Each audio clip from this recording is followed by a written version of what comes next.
one of the first youth housing demonstration program communities in the nation. We sought that funding. We were awarded it. Actually, I think we're probably on our second or third renewal.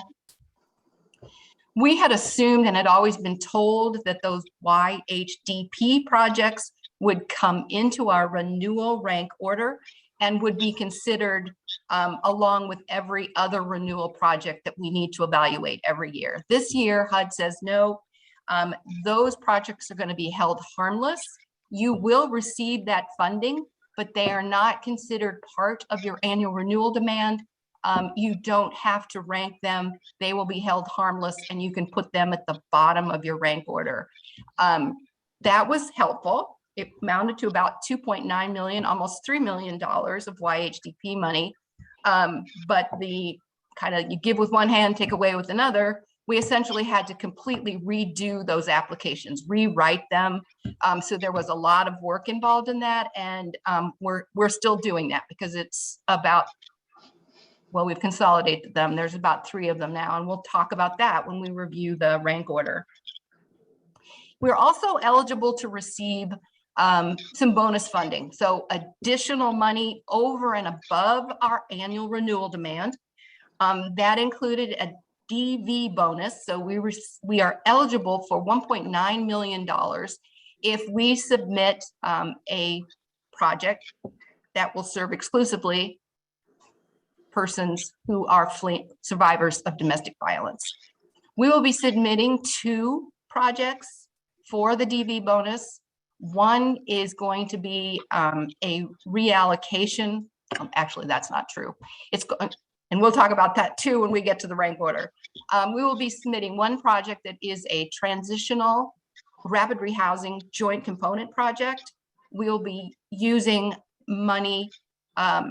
We'll be using an existing facility that currently is a confidential DV, transitional housing DV program, and we will be adding $160,000 to it so that it will have a back end rapid rehousing component. So this program can serve persons who are in the transitional housing program, and at the same time, they also have this rapid rehousing money to help those households at the back end when they are ready to secure their own housing.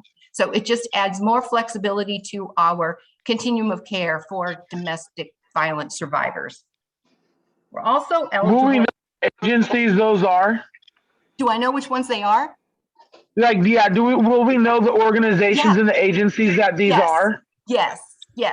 So right now, what I'm just asking for accountability purposes, right? Sure. Because when we're about this money, that's what I know as a consumer, that we do this work here on this end, and then as a provider, as this board, and then as I'm a consumer, they're like, oh, well, we ain't got that, or we can't do that. Okay. And the fact of the matter is that I have to throw that. So I'm just asking, my bad. Okay. No, you're good. So all this is just an overview before we march into the rank order. It's just reminding you, a lot of this is what I've already presented before, but it's just a reminder. So when you actually see the rank order, it will kind of make a little bit more sense, I suppose. So we are eligible for something called a CoC bonus. We had brought that to you early on when we asked you to affirm our values and priorities.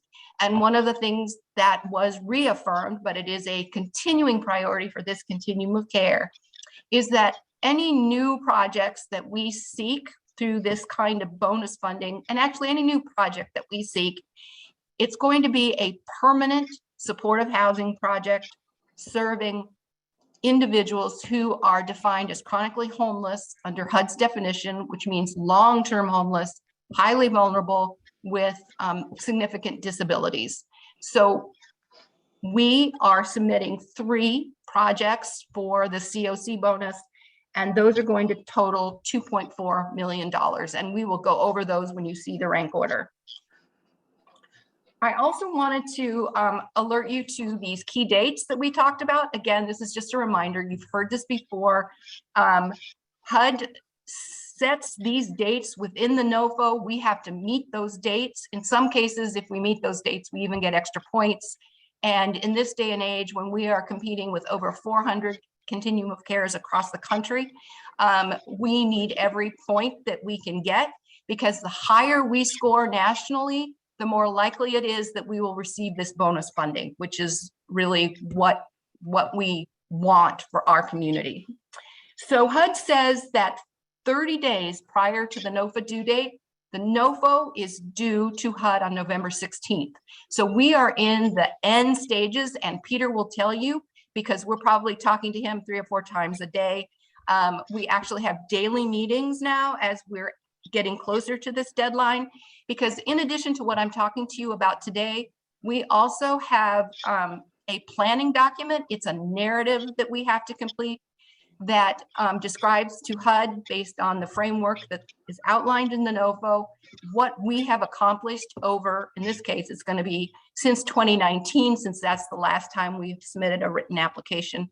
So we're in the middle of that at the same time as we're reviewing these individual applications and presenting to you. So 30 days prior to the NOFO, we had to make sure that we had all applications submitted to the CoC review, which we did. We met that deadline. 15 days prior to the NOFO due date, November 16th, we needed to have final decisions made on the rank order, which is why that October 25th date was so important. So we have your affirmation of our rank order, and we are moving forward with that affirmation. But today I'm going to be presenting it to you for the conversation in today's meeting. We're just kind of re-presenting the rank order. HUD also says that if we submit our consolidated application, which is really comprised of the planning document that I talked to you about, the rank order that we're looking at today, if we submit that 2 days prior to the due date, so if we submit it no later than the 14th, we get extra points. So even though HUD says the due date is the 16th, internally the deadline is the 14th. I can also say that we were really hoping to submit on the 12th, which is a Friday, because the 14th is a Sunday or something. And so we didn't want to do it on a weekend. We wanted to make sure that if we posted, which by the way, we do have to post the consolidated application, the complete consolidated application on the KCRH website. And so we've already talked to KCRHA, and they will have staff standing by on the weekend in case we get pushed into the weekend in order to post this application for public view. And then we'll press the button, and then we'll take a day off. So that's kind of the outline of the money piece. I also wanted to talk to you about something, the values and priorities. So we have written values and priorities. We've brought those before the committee before. We've discussed them. You've affirmed them. But you will see when you look at the rank order how those values and priorities are actually put into action steps. And I just want to take the time, I think it's worth it to go over that with you again. If you can't stand to hear it one more time, just let me know.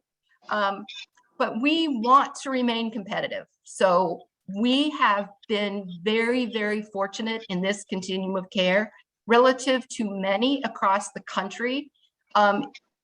We have probably 4 times the amount of money coming through this CoC program than we would be eligible for under a formula. So by formula, we're probably only eligible for about 15 million. But because this continuum has been so successful over the years, we will be submitting an application for almost $55 million.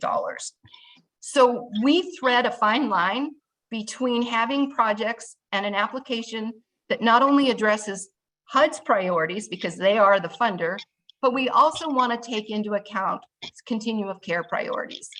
And we develop those with you all. So HUD's priorities and goals, as you would guess, and I can just go over those very quickly, is this idea of quality data. It's HMIS. What's the quality of our data? And then as a result, what is the performance of our continuum of care based on that HMIS data? So HUD has our performance standards, and we are held to those, and we are evaluated against those. So when we review our local applicants for inclusion in our rank order, we are also looking at performance.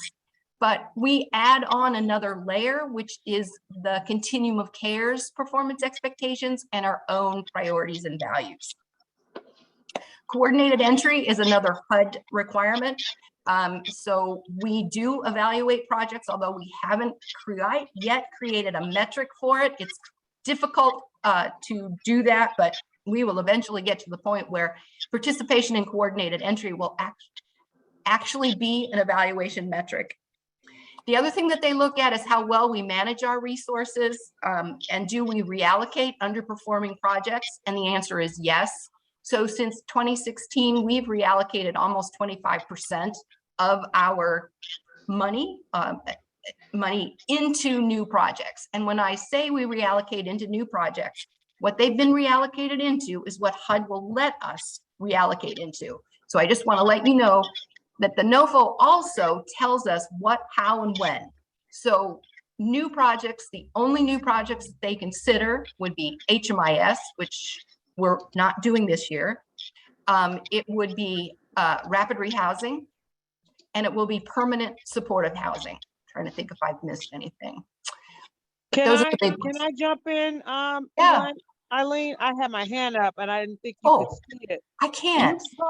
When you were talking about reallocating, I just want to say that I think that we should develop as a COC board a new thing, that we go out and we surveil or we visit sites where this funding is going, and we make sure that we find out what's going on, because there's a lot of organizations, I won't be long, there's a lot of organizations that have been getting refunded and reallocated that don't deserve to be and need to be really looked at. That's all I want to say. No, I think that, thank you. So at a point in time, which was a number of years ago, we did actually go out and do site visits. And when we did our first major reallocation, it really was based on some of that, just so you know. But yes, so I saw Peter taking notes. And the other thing that is a HUD priority that you will hear is also a local priority is this whole idea about housing first, having very, very low barrier housing, actually no to low barrier housing. So you will hear us talk about that as well. In terms of the continuum of care, some of the things that have emerged over the years arising from our work with community groups is this idea of geographic and population diversity. So we are a Seattle and King County continuum of care. So for many years, the majority of projects were located in the city of Seattle. We didn't have that many in King County. So we do pay attention to projects out in the county, and we'll work with projects that are struggling, that are currently funded, that are out in the county when we don't have another county project to take its place. So that is a priority that has been developed, again, as I said, over the last number of years. So that is one of our local priorities. We also take into account what it means if we don't fund a project, and as a result, we actually lose housing units. So we value housing units. We don't want to lose any units. So we have been faced with that.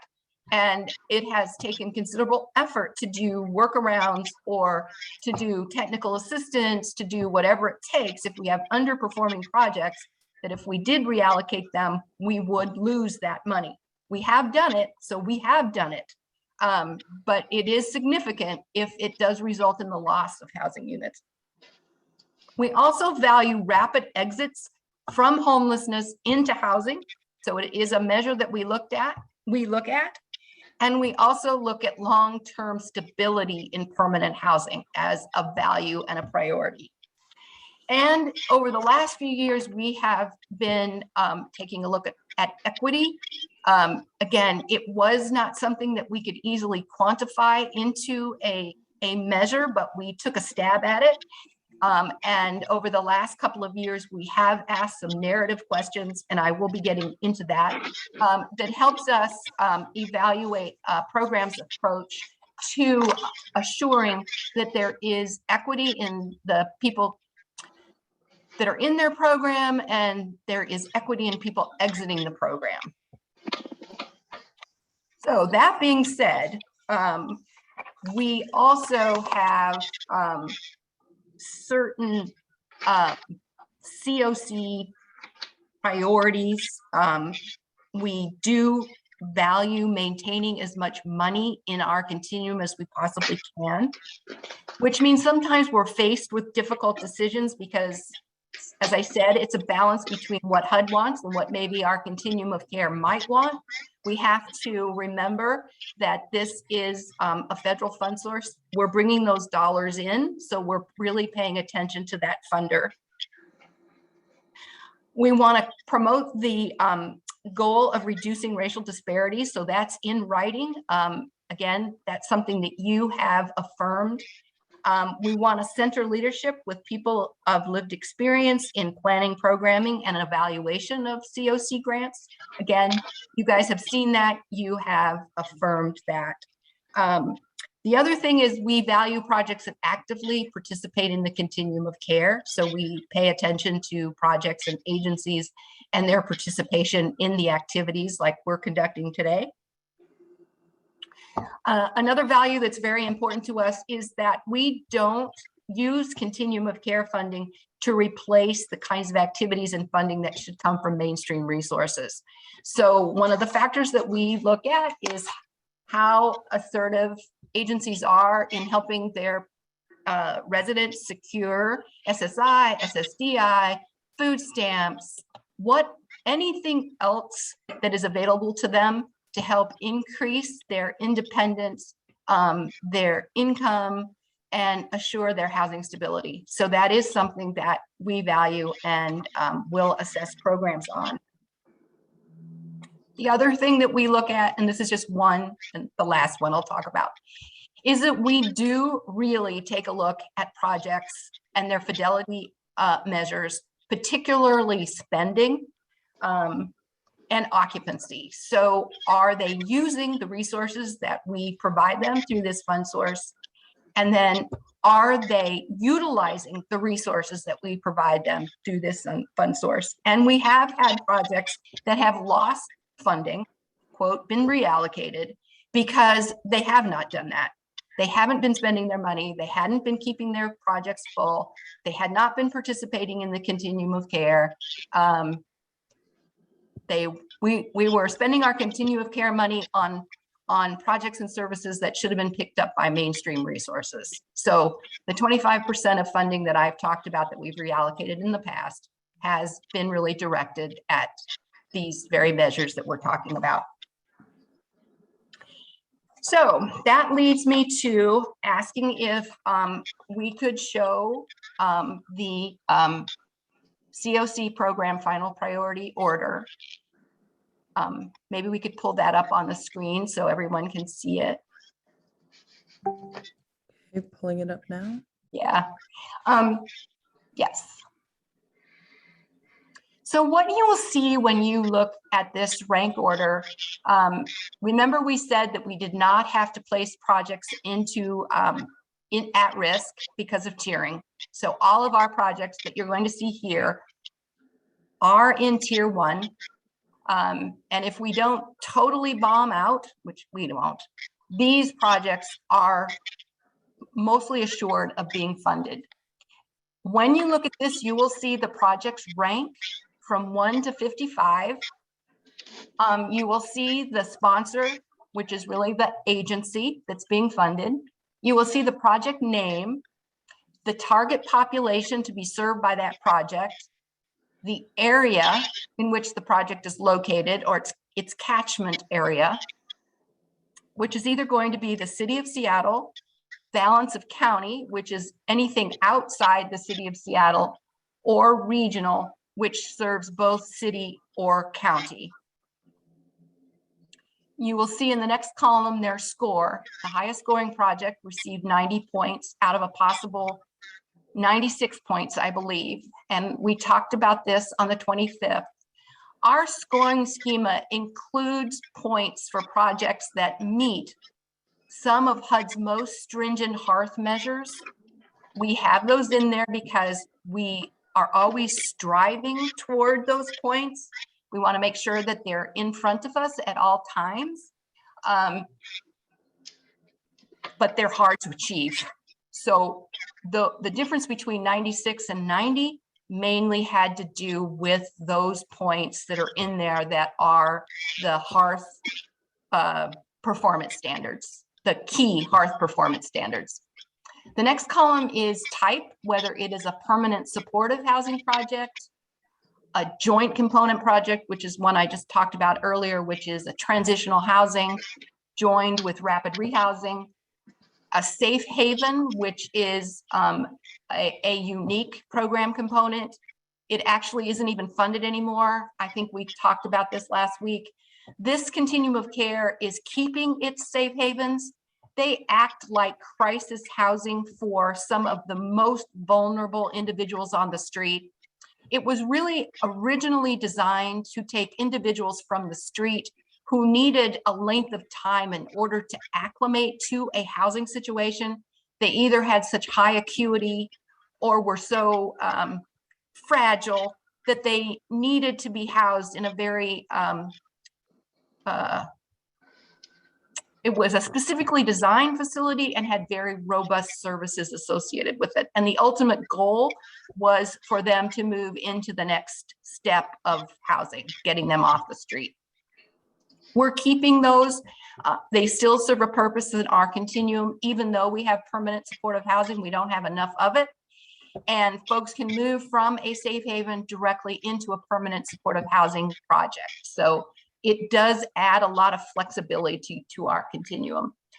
The next program component that you'll see is transitional housing. Transitional housing is time-limited housing. It's a maximum of 24 months. It is a program model that HUD still funds. And you will see most of our transitional housing is going to be directed toward youth and young adults as a population type. You'll also see it associated with domestic violence programs, and there are a few left for some of our single adult programs that serve primarily veterans, although it's just a model that works for the population that you'll see, a single adult population that's transitional housing.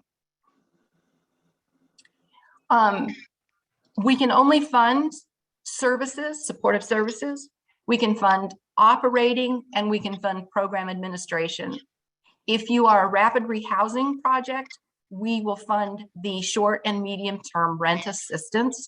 So you will see those, and we can fund leasing, by the way. We can fund project-based leasing, and we have a few programs where we are able to master lease some units out in the community that are then occupied by individuals who are chronically homeless, long-term, highly vulnerable individuals who aren't going to be able to hold a lease in their own name generally. As we go down the rank order, I want to draw your attention, and somebody's really good with their marker, to project that's ranked number 29, Anita Vista. And you'll see in some blue letters that says reallocated into a CoC bonus project. This is what I was talking to you about. This project was a transitional housing program. It received $57,319 through the CoC program. This project is a direct grant. I didn't mention that to you. We have three types of projects that are noted in this rank order. We have City of Seattle projects, where City of Seattle is the recipient on behalf of the individual projects listed here. King County is a direct recipient now for the majority of the projects, and we have about 9 or 10 agencies that contract directly with HUD that are called direct grantees. In other words, they don't come through the city or the county. The only time we really encounter them is during this annual renewal process when they seek their renewal funding. YWCA Anita Vista is a project that has been funded with Continuum of Care program funding probably for maybe for 20 years. They are they perform extremely well. They are valued within the domestic violence community. But the domestic violence community is beginning to realize that rapid rehousing is a valuable tool to them and for the households that they serve. So Anita Vista is asking to give up its money. It's $57,000 as a transitional housing project. We are submitting it as a new project under the CoC, under the DV bonus, and adding some additional money. So we added money to beef up their case management staff, and we added money for the rent assistance component. So $160,000 of their new grant will be for rent assistance. And we believe this will make this project much more effective in the domestic violence continuum of care. Hey, Eileen, I know that you are screen sharing right now. I just wanted to note that Karen's had her hand up for a while, if you want to let her jump in at any time. Say that again? Oh, I know that you're screen sharing, so you can't see Zoom. I wanted to let you know that Karen has had her hand up to speak. Oh, I can't. Oh, Karen, Yeah. I'm sorry. Thank you. Thank you. I couldn't see that. Karen, I'm ready. That might have been from earlier. Karen, is your hand still up from before? Which I can't see any of. Well, what I could do is just move to the second page of the rank order, and then I'm almost ready to be quiet. Did you guys call me? Yeah, your hand is still up. I just wanted to make sure that's from before, whether you had another question. No, I have questions. I didn't know when I could go. You can go now. We can go now. Okay. Okay, first, I wanted to know, what did you mean when you said equity going in and moving out of housing? What do you mean? Oh. Can you define to me what you meant by equity? Yeah. So we asked a narrative question, and our narrative question was really limited to having them take a look at all of the individuals in their program, what those individuals look like, and what did the individuals look like that exited? Was there a relationship between who was in your program and who was in your program that actually obtained housing? And then we wanted to know, how you assured that folks that were ready to exit, so that's what we meant. That's what we were looking at. We wanted to see a relationship between the individuals in the program and then the individuals who exit the program, and was there equity? And if they were able to obtain permanent housing. Correct. Because that is the goal. The goal would be. That's the goal. Yes, it was exit. And so Right. when you say equity, it's not something that we could use loosely.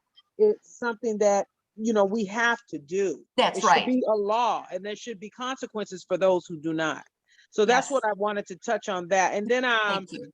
when you said participating in the continuum of care, who is and how are they participating? Because So I don't think I see, no, it wasn't a question. I don't think I see anybody, I'm sorry. I don't think I see anybody, I'm trying to go through this quickly because I wrote these Sure. down. oh I yeah, don't see any agencies here from YMCA, Catholic Community Services, New Beginnings, blah, blah, blah, right? I don't see them. So if they're not participating, when you say participating, are you saying showing up at meetings, doing public comment, or what? So what that means a lot of different things. We have a lot going on in this continuum of care. So there are other committees and boards associated with KCRHA. And so I know some of the agencies and programs are involved at different levels of KCRHA. We have funder groups, we have peer groups, domestic violence has its own Okay. groups. So we, Can I'm sorry to interrupt, but I just No. gotta be clear. I want to be clear. the Lived Experience Coalition and the Village of Hope and the People's Institute and several other organizations that I can't name, there's so many right now, have been organizing to have people participate and be in seats, and people with lived experience be right there to make decisions on how the community is affected by the policies and the laws and the funding and so on and so forth. So when you say participating, you could mean one thing. When I say participating, I mean actively involving yourself in the organizations that that voted Mark in and that uphold the theory of change and want to be a part of that. They need to participate with the governing board, the implementation board, the CoC board. That to me is key and very important. Okay. Skipping that, when you said fidelity measures, utilizing the resources, I want to know who's keeping tabs on them, on the agencies that have been funded. You know, I'm listening, honey. No. Oh, no. I was told to do my homework, so this is what I'm doing. You did. So as we do, so we, it's one of the funding it's one of the, it's part of our scoring schema. So City of Seattle knows which of its projects is not spending, not submitting invoices, not submitting reports on time. King County knows which projects are doing that. We need to know. We need to know. We work directly with HUD as well on the programs that report to HUD. So we are monitoring that. Yes, we do. Well, we want to be, I want to say for myself, I hope I'm speaking for the group. If not, let me know. We want to be in the know about that, because that is very important on how we allocate funds. Yes. And the last thing I'll say, and give someone else a chance, is transitional as opposed to permanent. We're talking about, you know, I heard you mention transitional housing, and I see that a lot of these agencies, that's what they do. They do shelters and then transitional housing. And I said, as opposed to permanent, because permanent housing is, I think, where we ought to put some money. And I will stop there. And I thank you for your presentation. Oh, no, thank you. Thank you. So Nuishtamai, do you have a question? Hi, I don't think it's a question, it's more of a concern. So I heard you talking earlier about how, you know, there's certain metrics you guys have to hit, and you gotta, you know, there's pressure from HUD on that. What is concerning for me is, like, when it comes to these programs coming out to different marginalized communities, it might take longer to service out, you know, these different projects. And I feel like, you know, having a goal set on everybody else, you know, for us in the Indigenous community, it's really hard to, like, find our members right now. One, our day center is closed down because it's doing construction. The other thing is just the outreach of it, of not being able to find, you know, our Native community out in the community. You know, they're all staying in different areas trying to survive right now. And I feel like what's concerning is, like, having the same metrics for everybody. Some communities might miss that mark, you know, in that. So I just wanted to raise that, because I feel like I'm feeling that within my own programs as well with Chief Seattle Club. I'm glad you raised that. Thank you for bringing that up, because I have given this presentation a few times, so occasionally I'll forget to say something. So I do want to say that when we evaluated, I said we evaluated performance, we evaluated data coming out of HMIS. We evaluated data, everybody was reviewed against the same data set, which was April 1, 2020 through March 31st, 2021. So we did take into account impacts of COVID, impacts on programs resulting from COVID. We also, when we evaluate projects, we evaluate like to like. So we evaluate PSH to PSH, TH to TH. We also build into the scoring schema an element recognizing the difficulties inherent in some of the target populations that are being served by these programs. So we give an advantage to youth and young adult programs, an advantage to DV programs.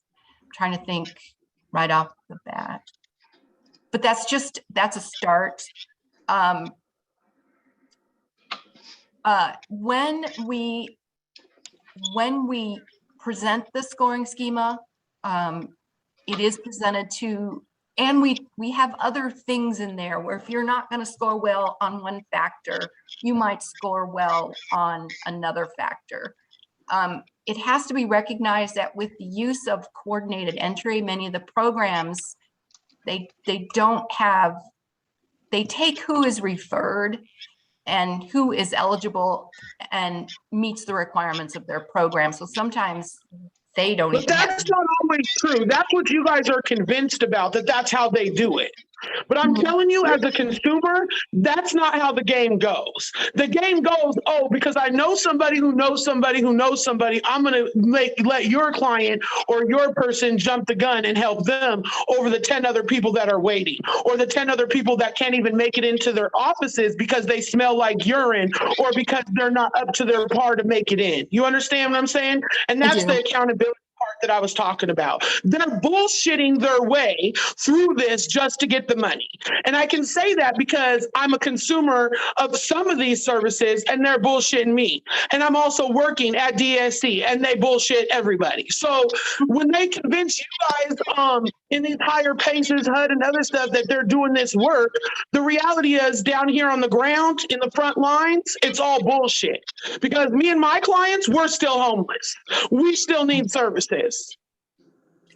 Yeah. Thank you. Eileen, I'm gonna step in here because I want to make sure that we stay on track and stay on agenda topics. It is clear that we have a lot of work to do that is in front of us.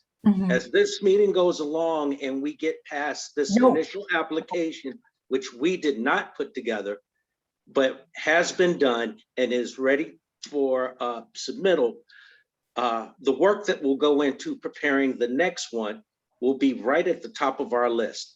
And hopefully we can start assigning some of these very good questionable areas to groups that can actually start presenting the theorem of change and how we wish as a community to move forward. So I've taken notes, and I hope I didn't figure out who on staff was taking notes, but we can always go back through the transcripts. But I want to make sure that we're collecting this information because it'll be vital to how we see our work as a committee. Yep. But if you could you continue with the rest of the presentation? Yes. So let's go to the overall questions. Perfect. Let's go to the second page. Well, I just want to quickly say too, Marvin, that, I think sometimes we waste a lot of time doing presentation. It takes up almost the whole meeting, and people don't get a chance to voice their feelings and their passion and their opinions because we're so busy listening and waiting. And then we're all jumping to ask questions. I feel like we should have maybe a little less presenting and more relating and talking amongst ourselves about how we will all want to move forward. Because I think agenda and timelines and stuff, it gets away from the true relating and the true relationships that we're trying to build to affect the change that we want to see here. I hear you clearly, and I apologize. We created a special meeting that was on October 25th that was wide open for just those type of discussions. This application I will present once again has been made. Decisions on it, who's in it, where dollars are going have been made. I just thought that folks would want to know what it looks like, because it probably will not look like this next year, given our ability for input, our ability to develop maybe possibly different measures in how we work with HUD requirements and programs that are seeking funding.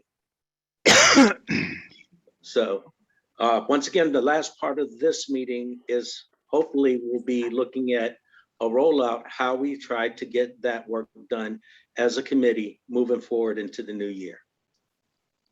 Thank you. Eileen? Thank you. So I think I also neglected to say that when we first came to you, we did say that this was a very unusual year, that we were between the All Home Board and the KCRHA Board. We missed the 2019. We did not have a 2020 round. So this has been an unusual year. The NOFA was late, so it's been just an unusual year. So let's go to the second page of this rank order.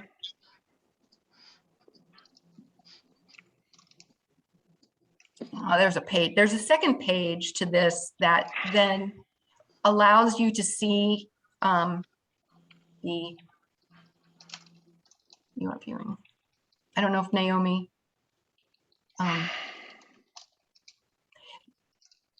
Oh, she's trying. There she goes.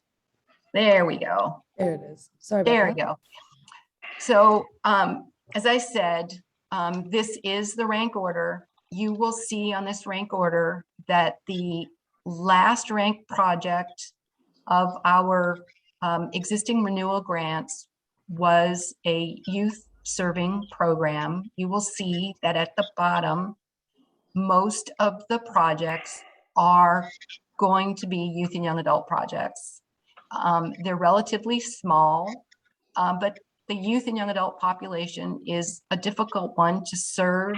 It sort of bears out the fact that we value a diversity of population types.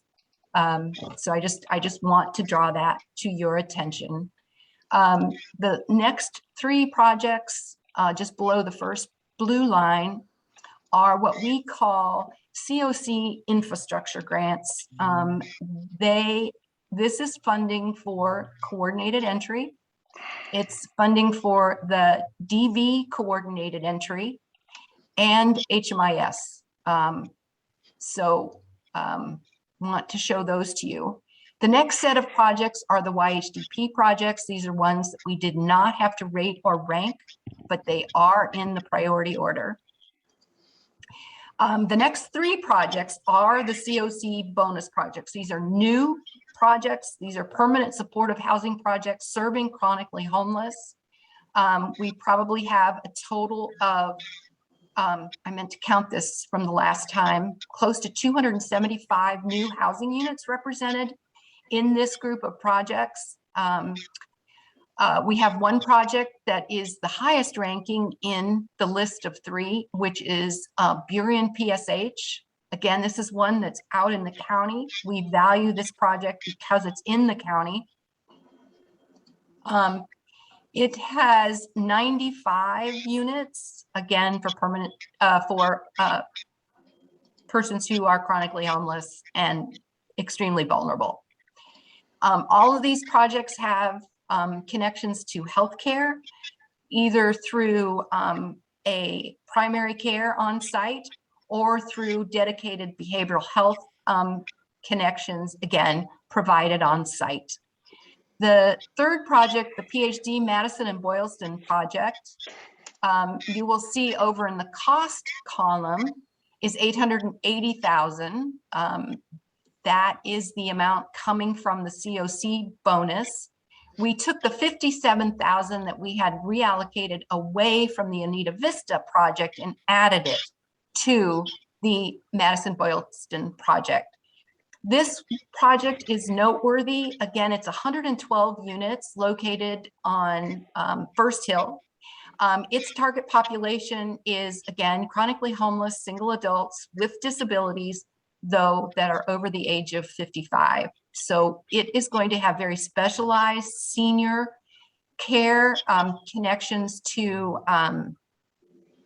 just want to say it, state aging and disability for on-site nursing care, chore services, anything that's needed to help medically fragile, particularly elderly, homeless individuals. So that one is a noteworthy project. The next are the two projects that we're submitting for the DV bonus. You'll see Anita Vista there. We're requesting $320,000 for this project. And the project below that is an expansion of an existing rapid rehousing project. It currently has 4 partners, LifeWire, New Beginnings, Broadview, and YWCA in South County. This is rapid rehousing. This is an expansion of an existing project. They are actually doing quite well. They are housing people. It is a successful project model for this population. We did not have time so what we are thinking with this project, should we be fortunate enough to be funded, once we get this award, we will conduct a request for proposal process or some kind of process to make this funding available to other organizations in the community. We will expand the number of partners that will benefit from this program. Below that is the CoC Planning Grant. Again, this is money we don't compete for. It's money that is provided to us outside of our annual renewal demand. However, it is the funding that funds KCRHA. In fact, it funds me. I am paid in large part out of this grant to help put this application together and do the work that it takes. That being said, when you look at the entire application, we will be submitting for $54,374,544 this year, and hope to submit that application to HUD on or before the 16th of November. We're not expecting to have awards until probably early 2022. So we're not expecting HUD to announce any awards as it has in the last couple of years. They've managed to make the announcements on or around Christmas. We don't think that they'll be announcing until 2022. And so this is the priority rank order, again, that was affirmed by this committee on 10/25. And I am totally open to any questions that anyone has based on what you see in front of you. Thanks, Christina? Eileen. Yeah. And I have 2 questions. Why are veterans housing not identified as such?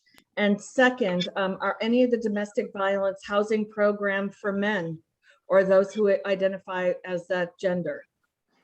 To my knowledge, and I have to say, I don't want to speak that knowledgeably, it's open to everybody. So they come through coordinated entry. If it's a male or transgender, if they are in danger and fleeing domestic violence, I think most of these programs, they used to be congregate living, so that made it a little more difficult. Now with the onset of these joint component and the availability of rapid rehousing, which is tenant-based rental programs, they take everybody. So in terms of veterans, we don't have any specific veterans dedicated projects.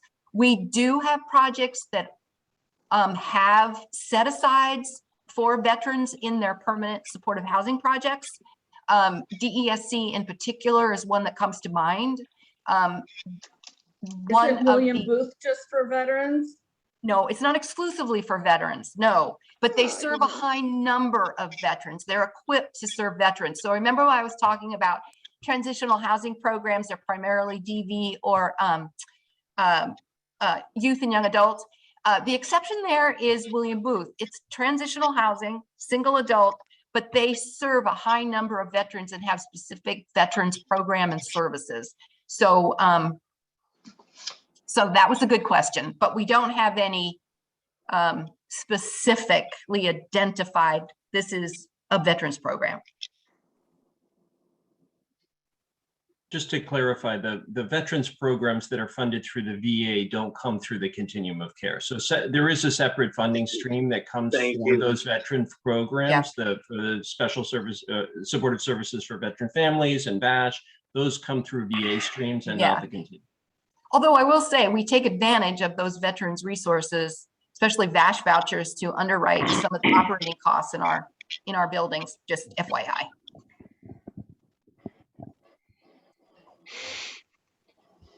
My dog wants to come and join the conversation.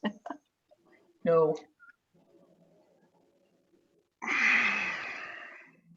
Does he have a doghouse, Eileen? He's got it. I don't know why, but it's when I start talking. It's like talking like this. She just wants to be. No, I don't anymore. Not with this dog. It's just since I've been working at home and been on these calls so much, these video calls, that behavior has shown itself. I have a cat like the same thing, so. Yeah. Well, thanks for that presentation. That's a lot of work you put in there. Appreciate what you've done. Thank you. Appreciate the comments from my community members too. Thank you. Thank you. You've got a lot of work ahead of you in 2022. And I know Peter is taking note of all of your comments. I appreciate your patience.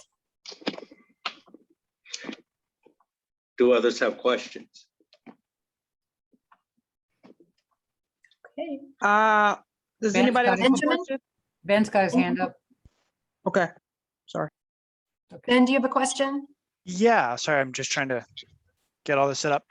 Yeah, I just wanted to check in. We don't need to have a super long conversation about it, but my understanding was that there were bonus points available for the point in time count. And I don't know that we've made a final decision on that. I'm just curious how that was, if that was considered, or how we should interpret that. Yeah. Peter, can you answer that? Yeah, that was considered in the mix of decisions, and part of the challenge with the point in time count is just having a methodology that people support and actually have confidence in, and it was not at all clear. This is not a mandatory year for a count.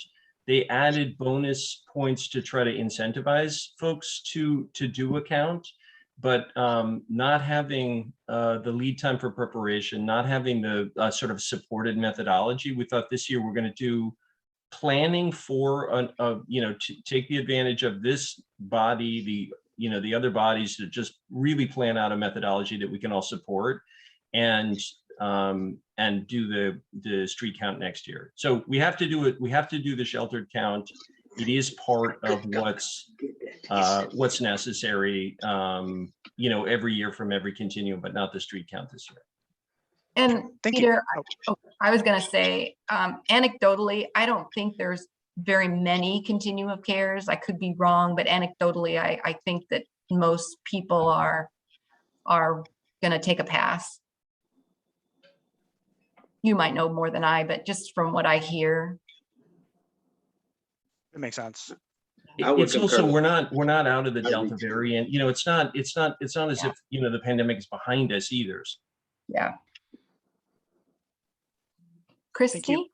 Oh, I thought you said that we were competing with 400 other continuum of cares around the country. We are. For this money. How big is this pot of money that we're I had that figure at my last presentation, but I want to say it's something like 2 billion, 1.8, 2 billion. Do you think, right, Peter? I'm almost certain that is.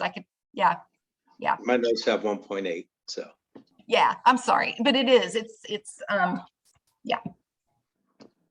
So, and they're structured to the same criteria, or is their criteria different based on their population, their geographic location, other demographic factors, blah, blah, blah? No. So our score is based on how we respond to what we call the Exhibit 1, which is the planning document, and everybody responds to those questions.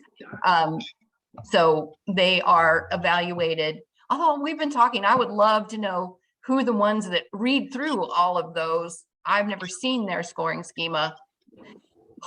I've never seen, but I can tell when you say we're all evaluated we're all put in the pot and evaluated. We have to respond to the same questions. We're evaluated similarly to, say, Portland, which is about our same size demographically. We're located on the West Yes. Coast. How about a similar situation as opposed to, say, Macon, Georgia, which is totally a different area, different population, different geographic, different weather. So Yeah, I don't, and Peter, you may know more because but I don't know exactly how HUD distributes the applications, how they're reviewed, who reviews them. I just know that they, just like we do, there is a scoring schema. Each of the responses has a point assigned to it. So how they decide that Seattle's going to get one, although we know how Seattle's going to get 1 point and Macon, Georgia might get 3. We have complained. Oh, I don't know if I want to waste your time, but I want to add on to it because it's not a waste of time. I was People next, need to understand the you guys just matrices. glossing over me. I'm sorry. I don't want to lose you. I want you to stay. Well, you're gonna make me the- lose my thought because I was waiting, Go ahead. trying to go when Peter went.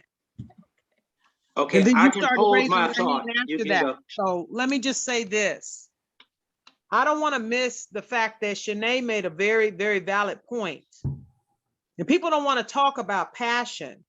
People don't want to talk about the anger that's in the community, that the community feels, and that we have every right to feel about the white supremacy that's embedded in systems and the structural of the system. I'm here to disrupt that racism in that system. Okay, so I don't have a lot of respect for that because they don't have no respect for me or my life. Okay, people are going through hell. People are out here living through hell. And you know what makes me almost the maddest is when somebody says, oh, 50 people were put in tiny houses. That just pisses me off because to me, a tiny house ain't nothing but a dog house for a Great Dane. It's uninhabitable for humans.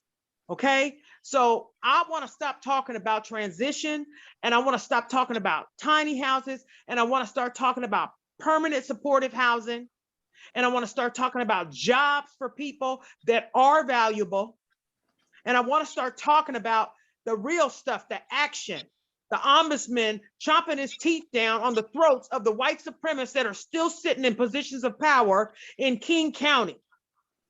The people that have been doing this in an effed up way for years. I'm saying time out. I'm time out supporting these agencies that ain't doing nothing for the people. I'm for the people and I will die for the people. Okay? So I just don't want people to gloss over my anger, my raised voice, my tears, or my passion, because I have every right to feel how I feel. Because you can give me one small studio apartment and still not give me a job where I can pay my rent. And I feel unhoused. I feel 2 seconds away from being homeless again. And that's my personal. So when people get loud, or when people cry, or when people get mad, they have a reason for it. And I don't want people trying to sweep it under the rug and act like it's not valid and it doesn't need to be in this meeting, because it does. That is why we are here. Okay? And I think that that's more important. People's heart and people's health and people's well-being is more important than all those words and those long-winded speeches about change that they're really not up to doing.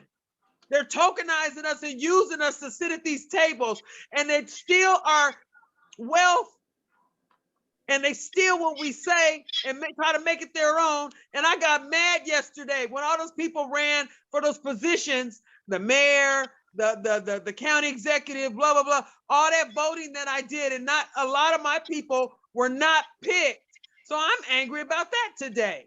I'm mad about that because it ran out there like they care about me. And I know they don't. They've proven that they don't. They don't care about me. They don't care about the people under the bridge or in the tent or in the rain. That's why I'm here. That's why I am who I am, y'all. And if you don't have to like me, but you will hear me. And you've been heard. Thank you. So I held my response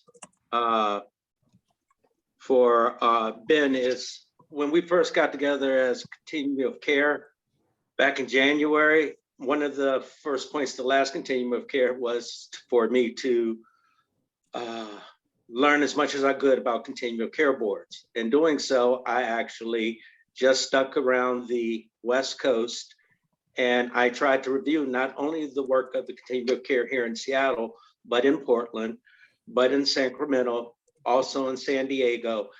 And one of the things that I found very interesting in how HUD approaches different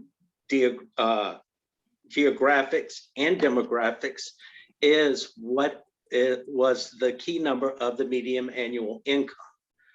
It affected the point system in which continuum of cares could receive in certain areas. So these are all pieces to the puzzle of how do we affect, how are we going to put together this next round of notice of funding opportunities that really allows us to address this area's unique homelessness problem. So I don't know if that helped that conversation any, but there it is. Do others have questions for Eileen?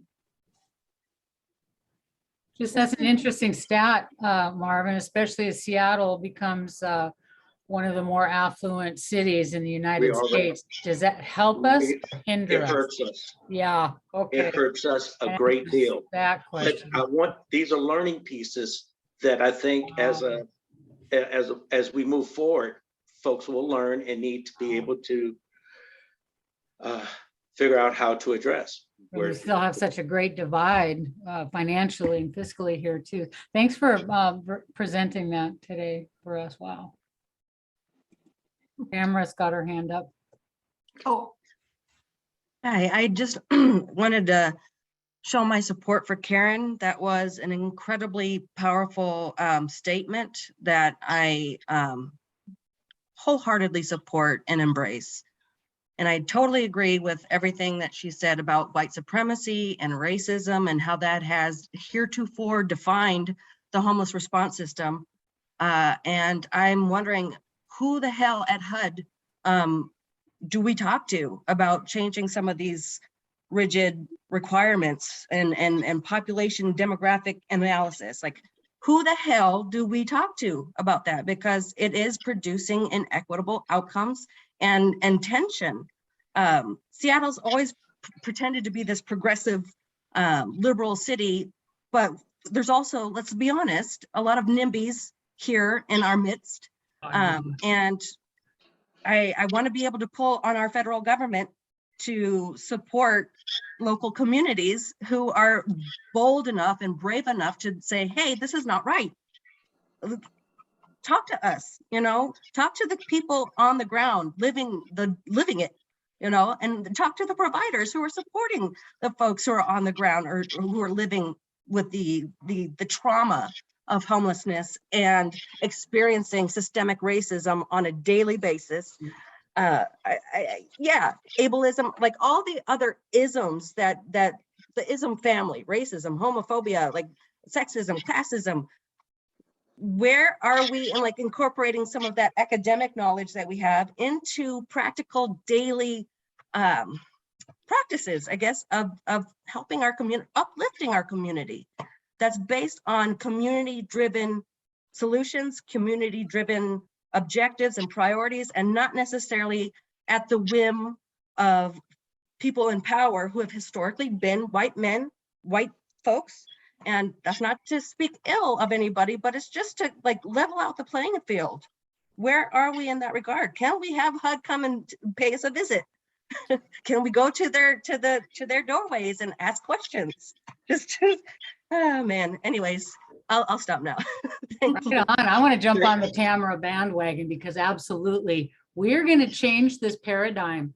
This Continuum of Care Board, this advisory board, this King County Regional Homelessness Authority, nothing has ever been put together like this. HUD's going to pay attention to us. We're being watched as is right now. I know that's a truism, and everything that's come up, especially the passion, especially the feelings that we have regarding how we want to see the system change to reflect reality. Exactly what you're talking about. They're going to be watching us, and pretty soon we don't have to knock on their door, Tamara. They're gonna come knock on our door. So yeah, that's what I see happening in my vision. So yeah, and thank you, Karen. You do have a lot of passion. So we do. I think this board does. So Do we have other hands up? For one, from my phone, I can't see when there are hands up, so I could take all the help in the world on that one. I don't see any other hands up, Marvin.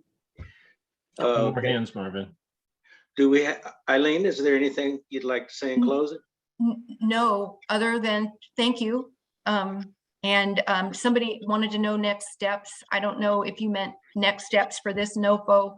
So Yes. what happens is this rank order will be posted to the KCRHA website. It already was posted.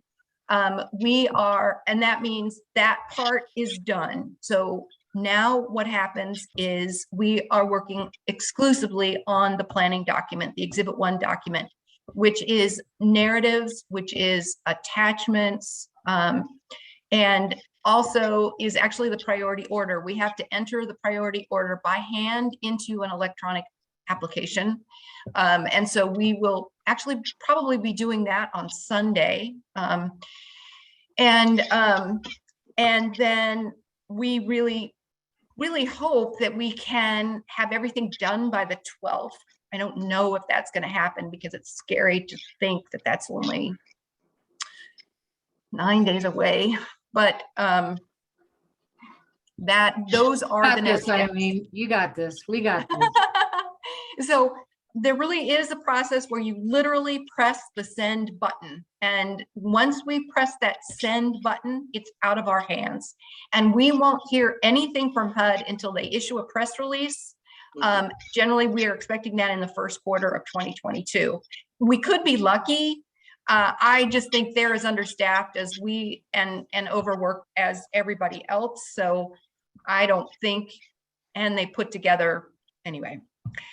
I don't expect anything until the first quarter.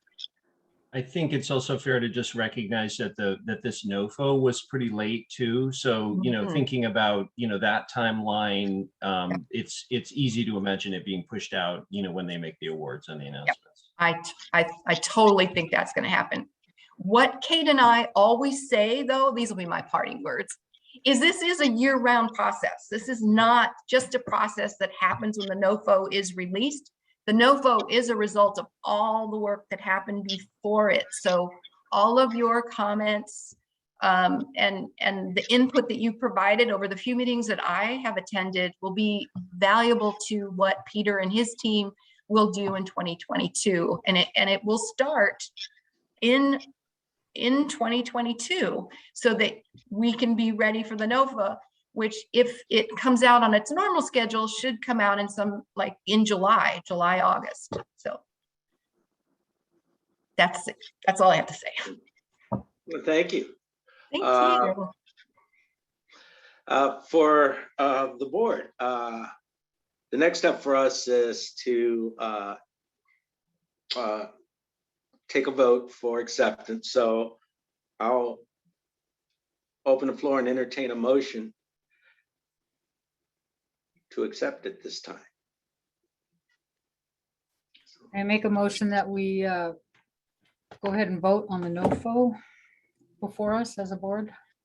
Is that eloquent enough? Well, sure. Is there a second? I second the motion to vote. Thank you.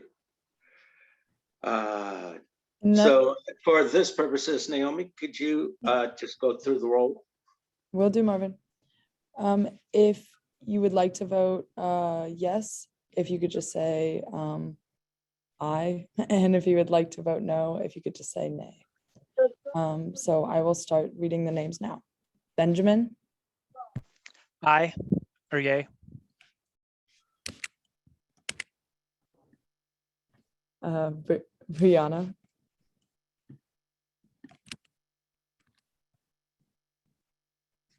Dan. Yes. Jenna. Aye.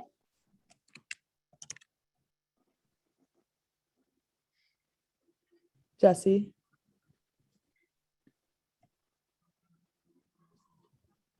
Karen, Yes. What did you say? would you like to vote yes on the NOFO application? How's everybody voted so far? I'm hearing you, but I'm kind of upset. Has everybody said yes? Yes. So far. Okay, well then, yes. I'll go with you guys. I trust you guys, and I hope we're doing a good thing. Thank you. No, Kelly,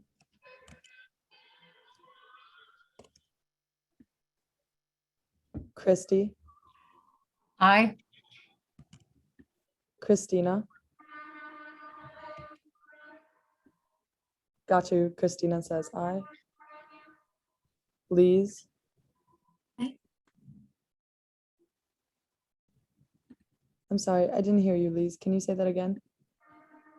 Aye. Thank you. Linda.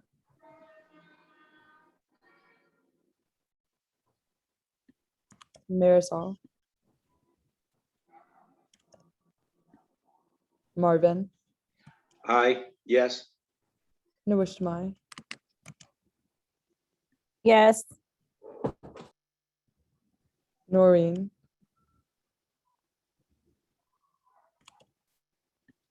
Robin. Yes. Shanae.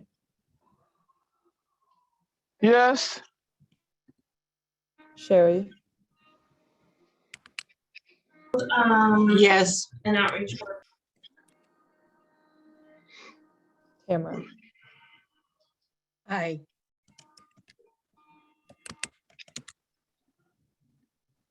All members have voted yes to move forward with the NOFO. Thank you. Thanks, Naomi.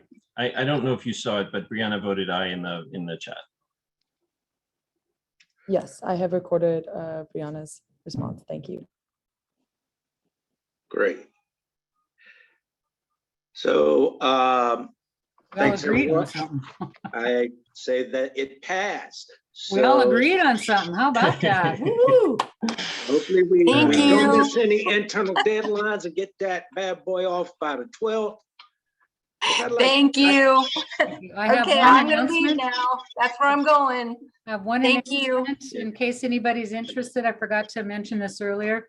Tonight at 6:30, there's the Crisis System Redesign Community Forum for any lived experience people. If you're interested, I can put the Zoom information and the password in the chat.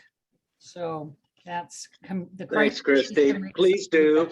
do. And if folks have any other questions about what that crisis response activity is like, feel free to Ask check Peter. in or send an email.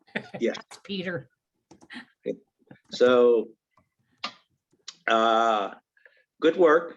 Now, we've taken care of our part of roughly 1/3 of the overall budget for the King County Regional Housing Authority's dollars for addressing homelessness in the upcoming year. I hoped we'd have a little more time, but I think folks should see or hear what the rest of the budget actually looks like, what it's may be addressed to, what it's for, what some of the plans are that are asking for dollars for addressing.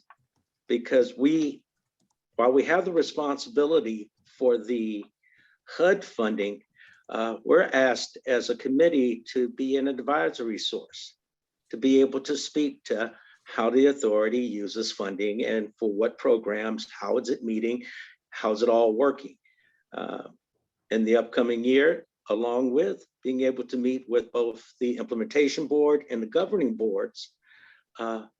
We will need to be able to advise or share our experience with other work groups that are, working to develop the policies or the process of, distribution of authority funds.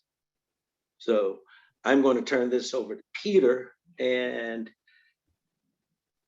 I know we're leaving him short on time. However, I still think that a overview is a good place for us to start. Absolutely. Thanks, Marvin. Thanks, folks. So I want to introduce two of my colleagues here who are on us with the panel. Meg Barkley is the Chief Administrative Officer for the RHA. That's what we decided to call ourselves, by the way, the RHA instead of the authority or the regional authority. We're trying to because the authority sounds a little bit too, authoritative, or, it sounds a little Orwellian. So we're trying to, we thought RHA. You're in a new game in town. We do not want to show up. So Meg is our Chief Administrative Officer, CAO, and she has the budget responsibility. She presented this information to our implementation board, and I wanted everybody to see that. The other colleague that I wanted to introduce is Erin Bryant Thomas, who is our Director of Equity and Justice, and she's joining us as well. So I want to, and then so Meg has this presentation that we can go through. Naomi, if you could post that up, and I can share my screen and walk through it if that's easier. I'm ready to do that. You should be able to share. Yeah. Whenever you're ready, just let me know. Great. Well, I can't help you share the screen. You're now. Oh yeah, just let me know when you're. So yeah, I'll get started. So I just cut Peter's intro off. I didn't want to. No, you're good. You're good. We're now in galloping time. We gotta move. Okay. Okay, cool. In just a second.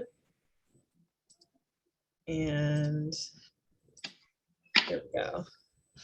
So I'll try and keep this I'll try and run through these quickly so there's some time for Q&A since we are later in the agenda. But this is the presentation of our proposed budget for 2022, largely exclusive of the CoC funding that you just discussed. So this is other funding. It's really important. I think the big key thing about this year's budget that's important to understand is that we are taking over existing contracts from the city and the county and maintaining level funding. So there wasn't much of a process to the decisions about where this money is going this year, because we are taking on previous contractual obligations of the city and the county. The idea is that there will be an assessment in 2022 of the overall system, and then we would make recommendations in 2022 to reprocure the whole system as a result of the findings of that assessment. So and so there will be a more extensive decision-making process for next year's budget as a result of that than there was for this year's budget. This year's budget was a lot more of like a fact-finding mission of understanding what funding is going to be available and what it's being made available for. But with that said, we have identified additional needs beyond the funding that's currently being administered by the city and the county. And I'll talk a little bit about those asks. And we've been working largely with the city of Seattle to identify sources for those needs.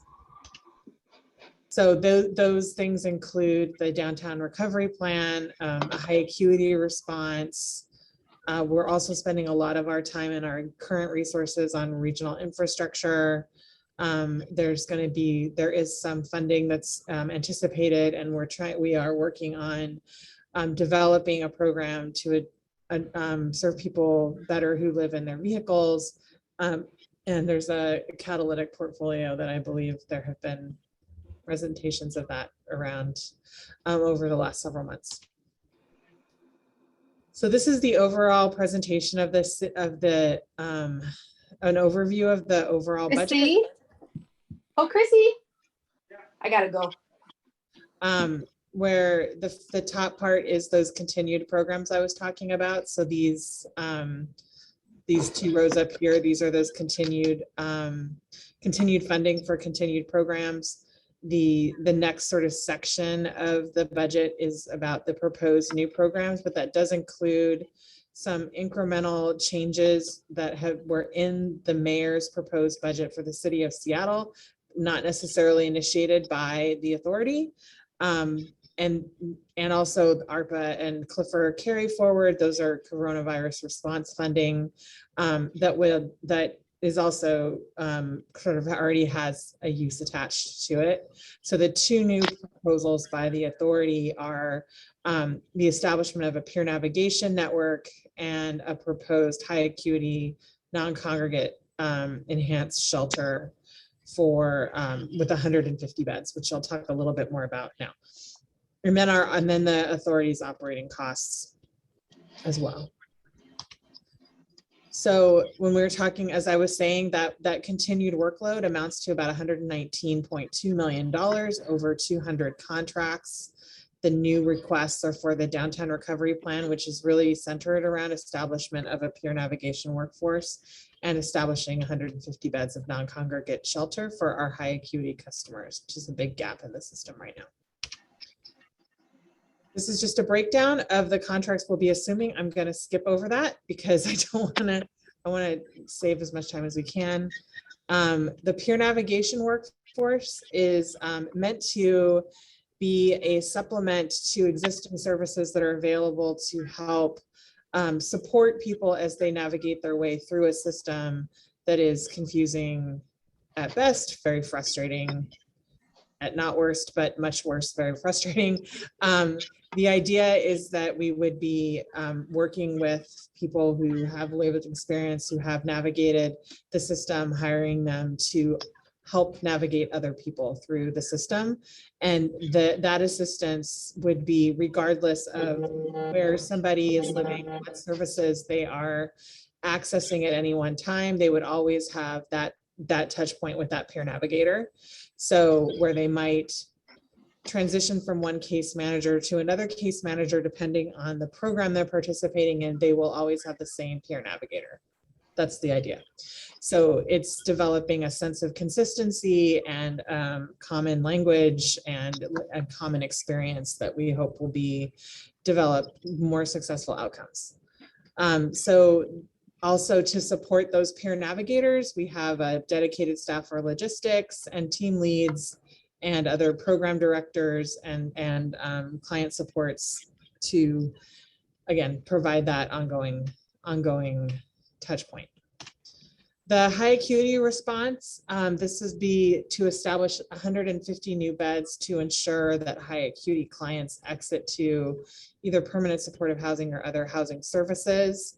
It's a pretty high price tag, as you can see. That is because of dedicated medical and behavioral staff and smaller, just overall smaller client to staff ratios that are anticipated because of the needs of this particular population.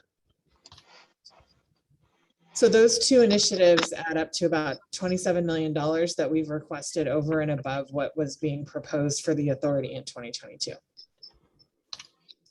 Our operations budget is based on a staffing plan that has been presented in July of 2021. The authority has a living wage policy, so all of our positions are paid such that we want to ensure that our staff can afford housing and to live in the King County metro area. The overall staffing amounts to about 5.68% of our total budget, which is still a pretty lean margin. And currently we have a $600,000 gap in that budget that we've requested from the city of Seattle. This is our organizational chart, spread of staff across the agency. And this is just a detail that outlines our overall admin budget between staff and overhead and what our estimated available funds are from our different funders, and they're outlining that $600,000 gap I just talked about for our operations costs. That is the presentation. Can I quickly go to question? Yes. Yes. Because I see case in point here. where once again, we taking a bunch of the money that's allocated for the homeless, and we put it in the pockets of people so they can have a place to stay, so they can stay comfortable. Okay, so I mean, what is that? Like, you know what I mean? Like, and they use all these names like peer. You know, I was a peer navigator for King County.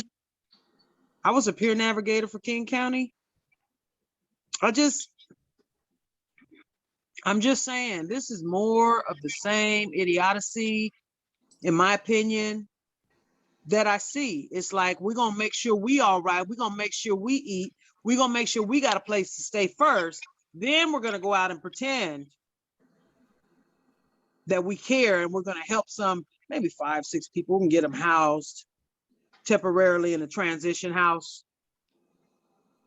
So I call BS. That's it. That's going to be a great discussion, because at some point we will have to advise how to ensure that that does not take place. Thanks, Meg. Does anyone else have questions? I do, Marvin. Yeah, thank you, Meg, for posting that. Where can we get copies of this, or where is this posted so we can see this at our leisure? Naomi can send it out to the group. Actually. Okay, thank you. Yeah, thank you. Marvin, can I had my hand raised. Okay. Please. I'm sorry, I couldn't see it. The new mayor have to follow what is there, or can he come in and change this? Like, if he was the new mayor, can the new mayor come in and change what you're proposing? Well, for next year, no. The scary part, and the reason why I wanted the overview, is that the authority, the RHA, is going to have to reapply for funding from these different sources if we plan to continue to carry the programs as they are and have been funded for the last, say, 10 years or so. There's a lot of room in here for us to add what is probably not there, but also get to see, well, be at the table where funding decisions are actually going to be made if money becomes more available, or God forbid, less available. It's not who loses, but how can we all win? And it's only a conversation we can have when we have the information we need or be able to see it. What was shown to us again today was not our work. What is being shown to you is what is being inherited by the RHA, just as we inherited a NOFO application. This is the starting point. No, And I was just asking because I didn't know politics. So I didn't know if he could come in and say, I don't want to give you any money. So I didn't know how that all works. Yeah, thank you, Christina. So the way the city's budget process works, the mayor makes a recommendation, and then the city council works on it and approves it. So what gets applied for next year is what the city council approved, and that will be what the mayor has to work with. So the money's going to come to the authority through the Human Services Division. We are going to apply it in these ways. Obviously, we have framed out our budget, and that's, as Meg said, we have a bunch of contracts that we're inheriting. That is true. We are moving forward with what we have. And in the meantime, we are also going to work with you to say, okay, what should this look like? This is what it looks like. What do we want it to look like? How are we going to re-procure this system for 23 when these contracts are done, right? So we have a responsibility to put forward an equity-based procurement process and an equity-based decision-making framework for how should we redesign this system. Then we put that out to procure. All those contractors come forward and say, okay, we can do that, or not. And then we put that out in 23. So 22 has 2 different tracks in it. One is we're caretakers for the current contracts, managing them, and we have public administrative responsibilities for all of that. But the other track, though, we build a procurement process that increases the equity across, who gets to play, who gets to show up at the table. And then we put that out to bid and actually procure the system that we've co-designed. And that, I think, that's the sort of exciting, big, a little terrifying work for next year. But we do have, we have a responsibility for doing that under the, under what we all signed up for.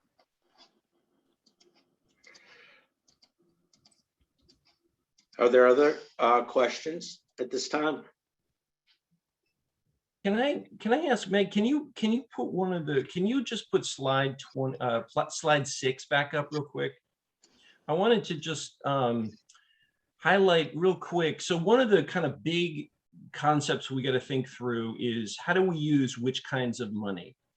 And, Karen raised, very clear point. Let's focus on permanent supportive housing for these continuum of care dollars and move away from transitional housing.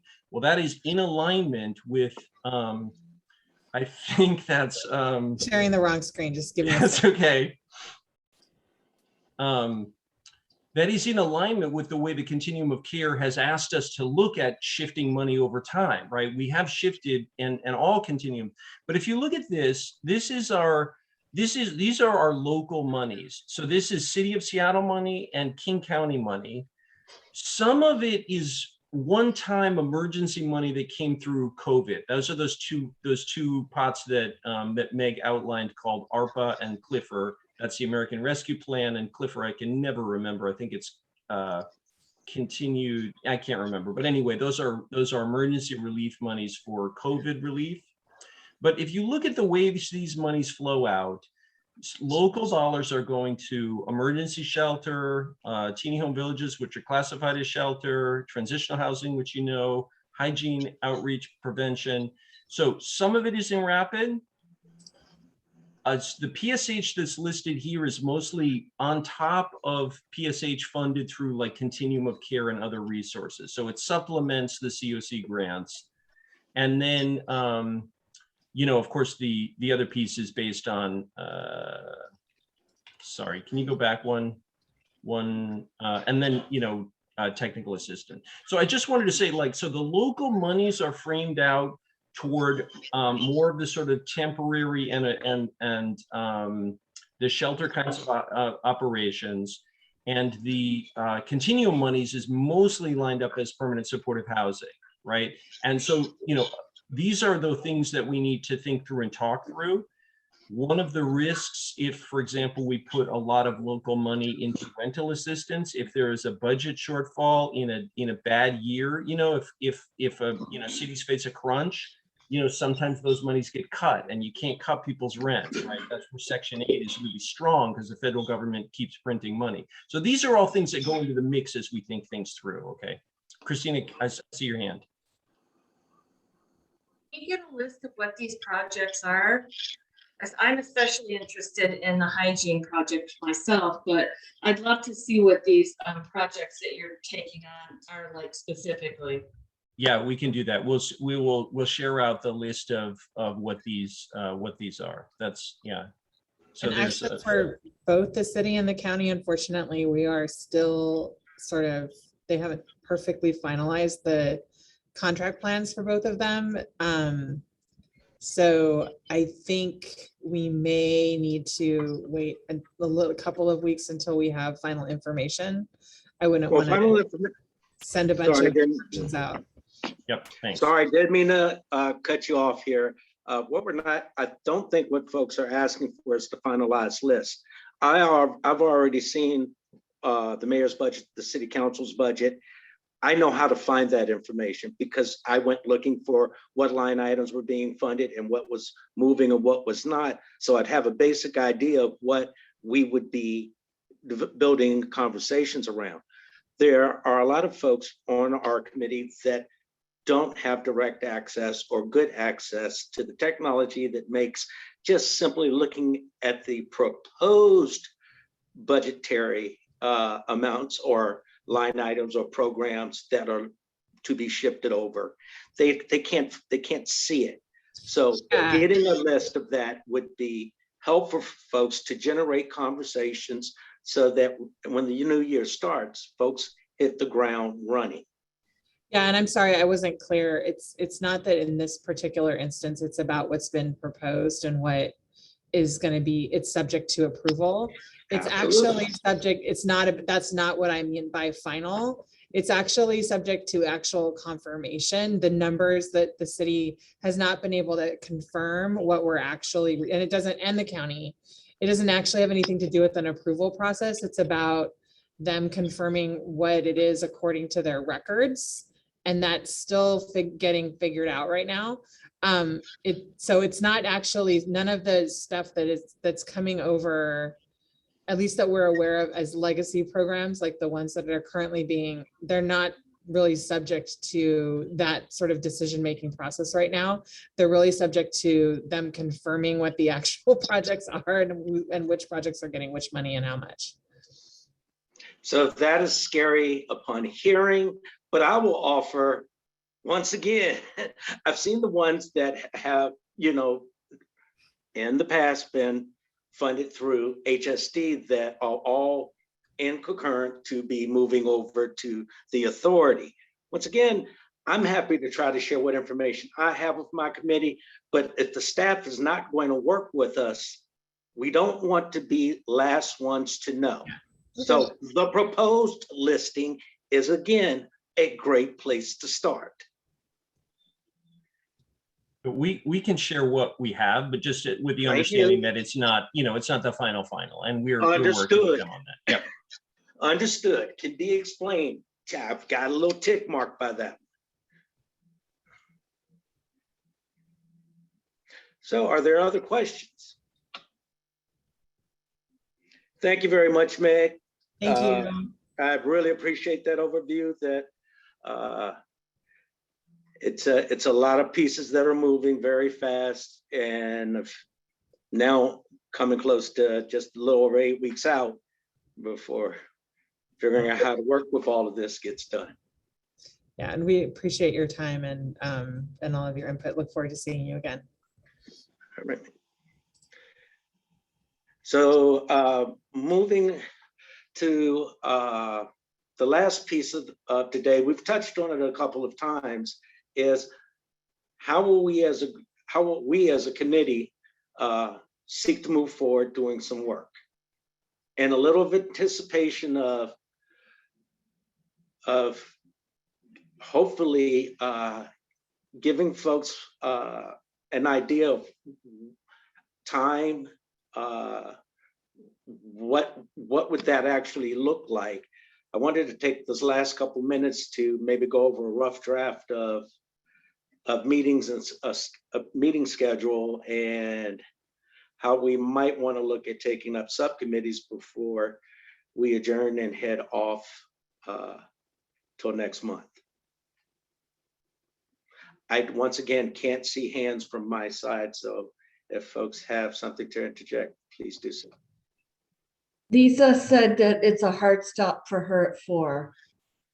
And it is now 4:01. If this is a hard stop for everyone, I am more than happy to ask Naomi or Catherine to put out via email what a schedule might look like, including some quick ideas about how we could work in other groups to have the discussions necessary that allow for us to absorb passion and combined with knowledge, and then be able to advise from a very powerful, empowered standpoint. Yes, I agree, Marvin.